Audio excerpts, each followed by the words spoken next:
So, you ever get that feeling like you're just juggling way too many things? Oh, constantly. Yeah. Saying yes all the time, but you feel like you're not actually making progress on the important It's stuff. that pressure, isn't it? This whole idea that we're supposed to have it all. Exactly. Well, today we're diving into something that might really help cut through all that noise. We are. We're digging into Greg McKeown's Essentialism, the disciplined pursuit of less.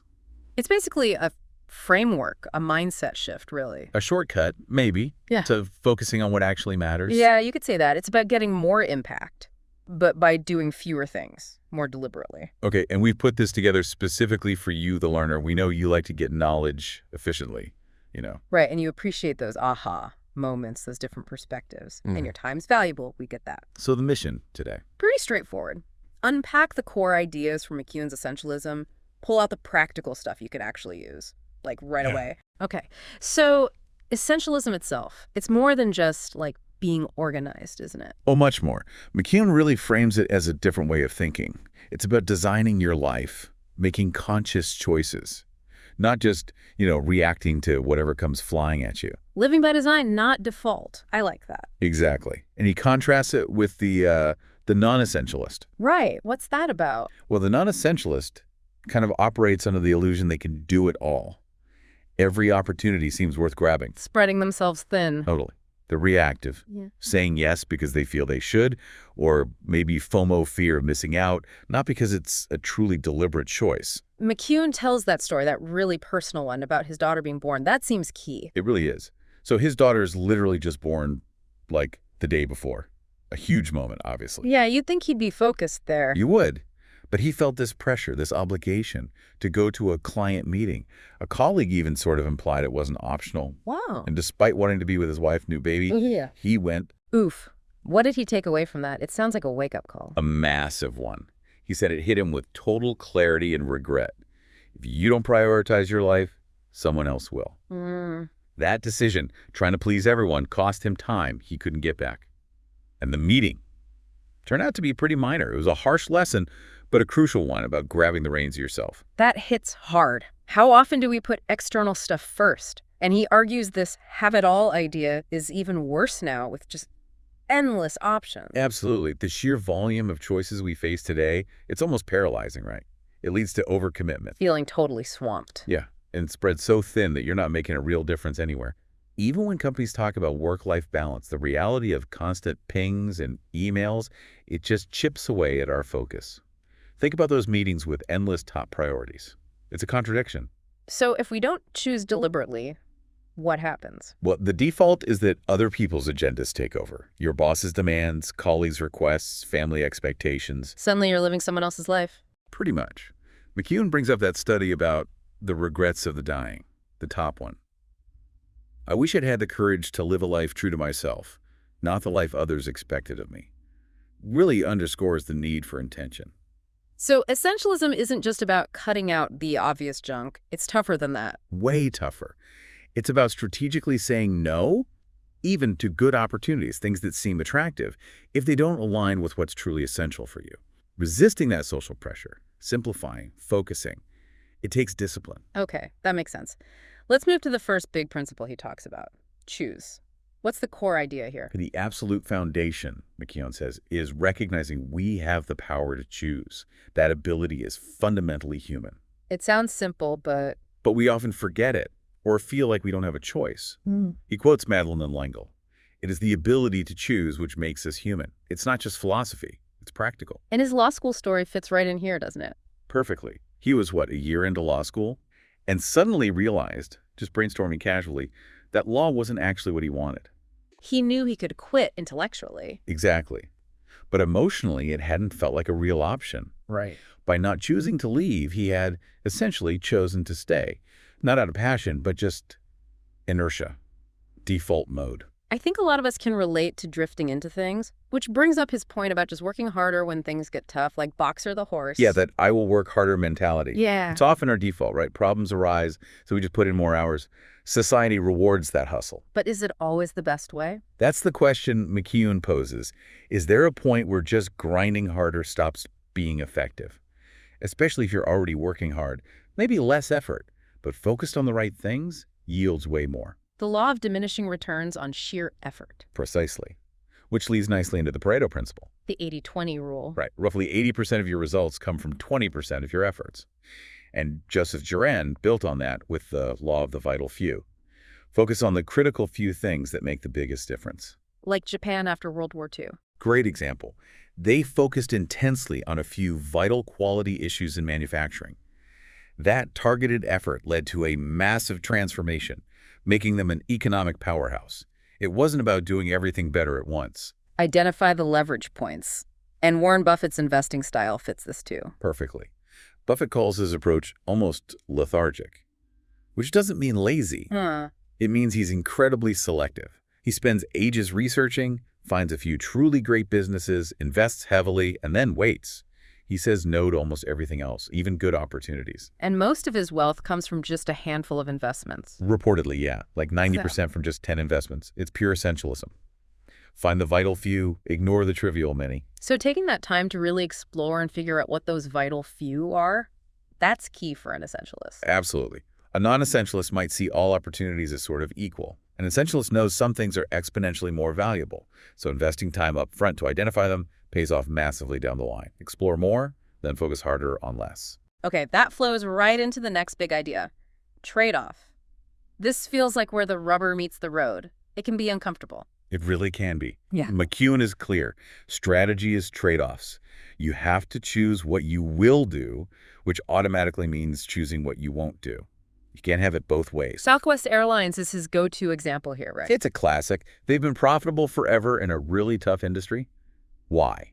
Because they made super clear trade-offs from the start. Right. Point-to-point routes only. No fancy meals, standardized fleet, low fares above all else. They focused. People laughed at first, but it worked because they didn't try to be everything to everyone. And he contrasts that with airlines like Continental, who tried to copy them without making the hard trade-offs. Exactly. Continental tried straddling, keeping some old ways, adding some Southwest-style cuts. Michael Porter at Harvard talks about this. You need clear trade-offs for a sustainable strategy. Didn't work out well for Continental. Yeah, not at all. Financial losses, flight delays, angry customers. The CEO eventually lost his job.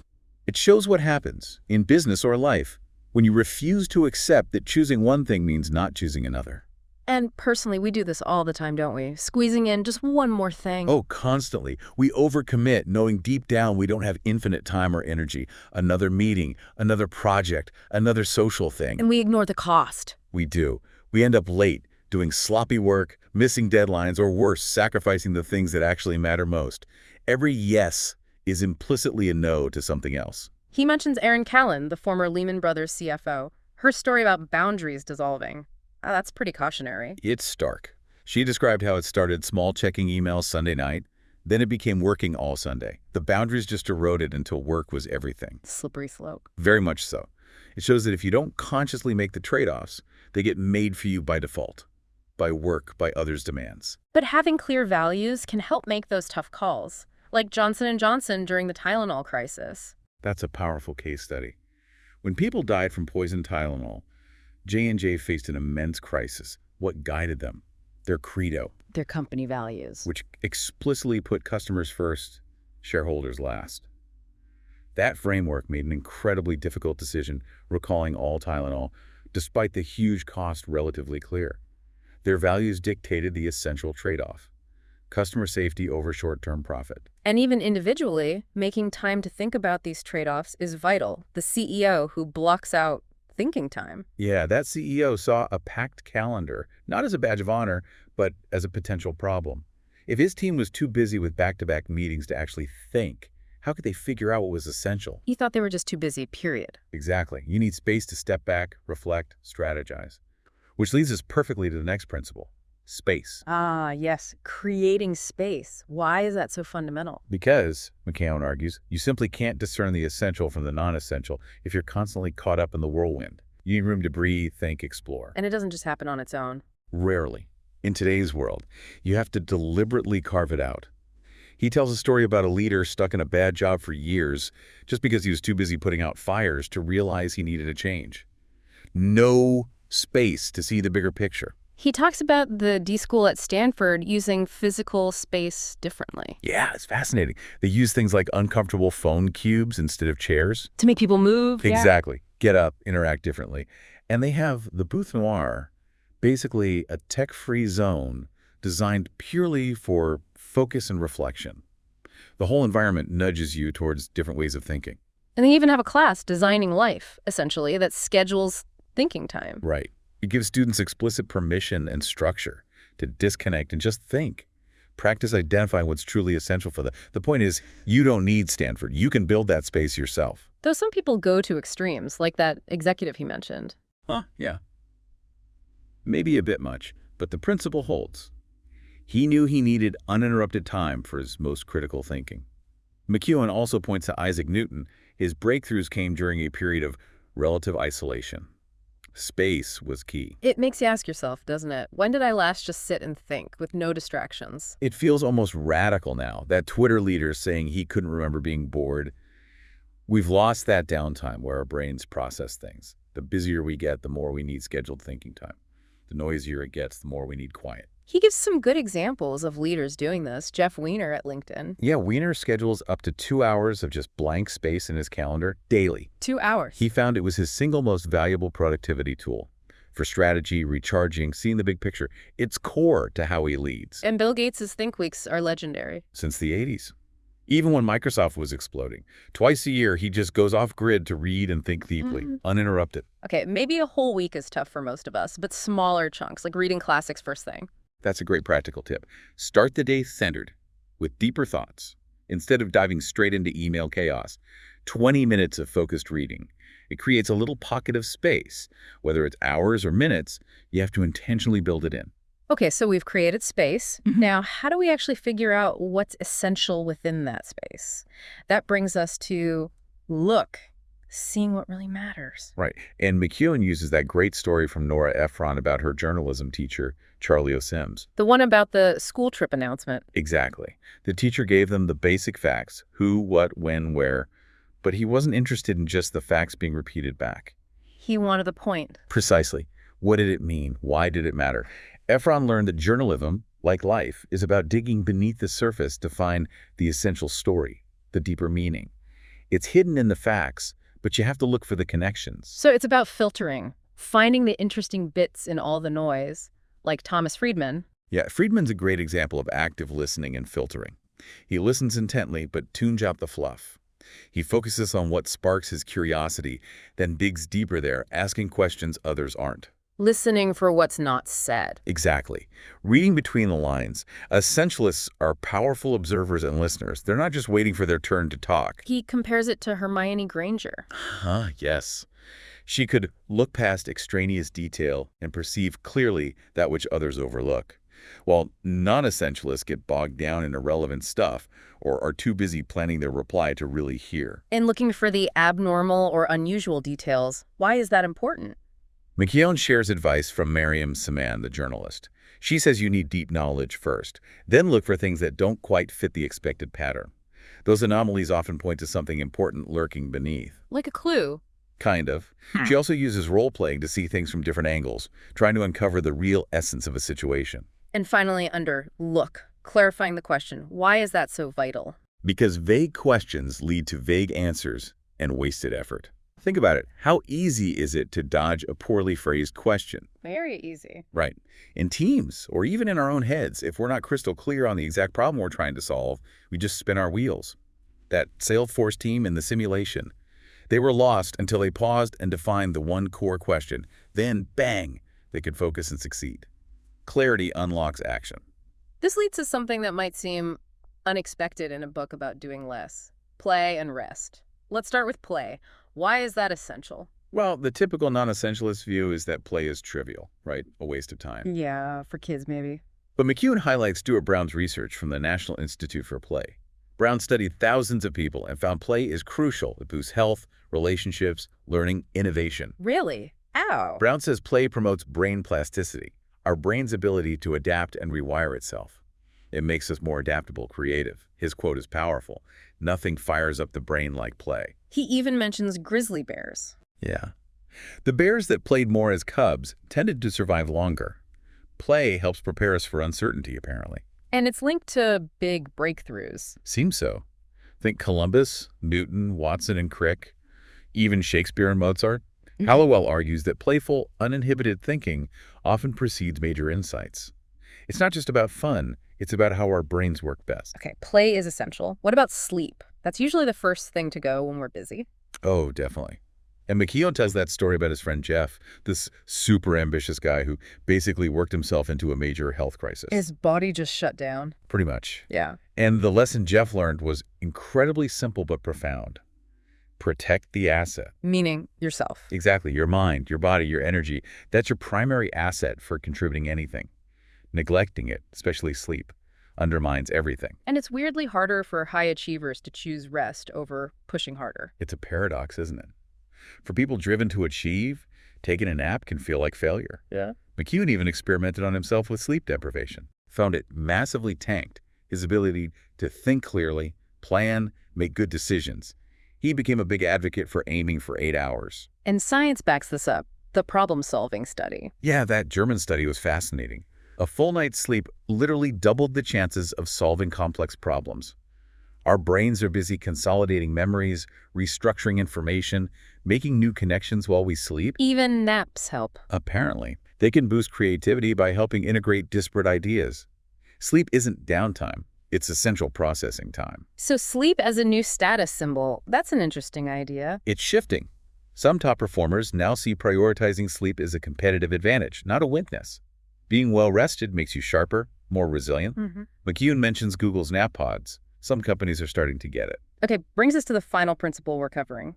Applying selective criteria, making those tough choices. This is about having really strict filters for what you say yes to. McKeown introduces the 90% rule. Which is Basically, if you evaluate an opportunity on a scale of 0 to 100, and it's not a 90 or above like a clear, enthusiastic hell yeah, then it should be a firm no. wow, that's a high bar. Why so strict? To stop you from cluttering your life with mediocre commitments. It forces conscious, rational decisions instead of just going along with things out of obligation or vague interest. So non-essentialists have weak criteria, like if they ask, I should do it. Pretty much. Or implicit criteria they haven't really thought about. Essentialists use deliberate, explicit, tough filters. Like Vitso, the furniture company, their hiring rule. Yeah, if it isn't a clear yes, then it's a clear no. Simple, but powerful. They have a rigorous process, including trial days, to ensure a true fit. And they noticed something about Lego. Yeah. A correlation between people who love Lego as kids and fitting their culture of thoughtful design. And Aaron Levy at Box asks, could this person have been a founder?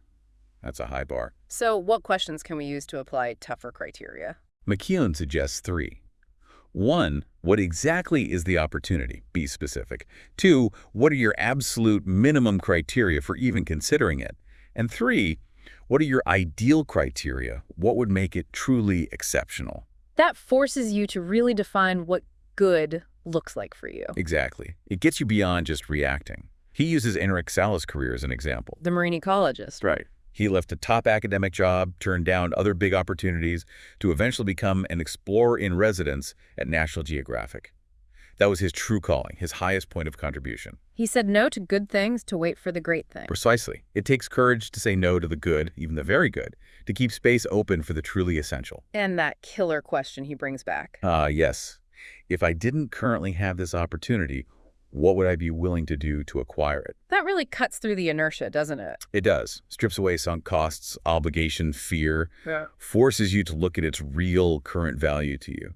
Okay, wow. We've covered a lot. This has been incredibly insightful. Can we maybe just quickly recap the main takeaways from Essentialism? Sure. So fundamentally, it's about that mindset shift. Living by design, choosing deliberately.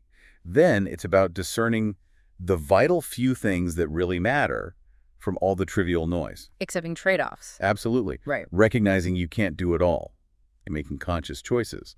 Then crucially, creating that space to think and reflect. Looking deeper to see what truly matters, not just the surface stuff. Right. And valuing play and sleep, protecting the asset, understanding they're vital for performance, not luxuries. And finally, applying those tough selective criteria, the 90% rule. Exactly. Saying yes only to the things that are truly essential and align with your highest contribution. And for you, the learner, applying these ideas, well, It can really change things, help you learn more effectively, have those aha moments, feel less scattered. And ultimately lead a more focused, more meaningful life with greater impact, less overwhelm or control. So here's a final thought to leave you with, maybe something to chew on. Now that you've heard about the power of less, Mm-hmm. what's just one thing you're doing right now? Maybe something good, but not truly essential, that you could consider eliminating this week. Just one thing. To create space for something vital, what impact could that have? Something to think about. Definitely. And if this sparked your interest, Greg McKeown's book, Essentialism,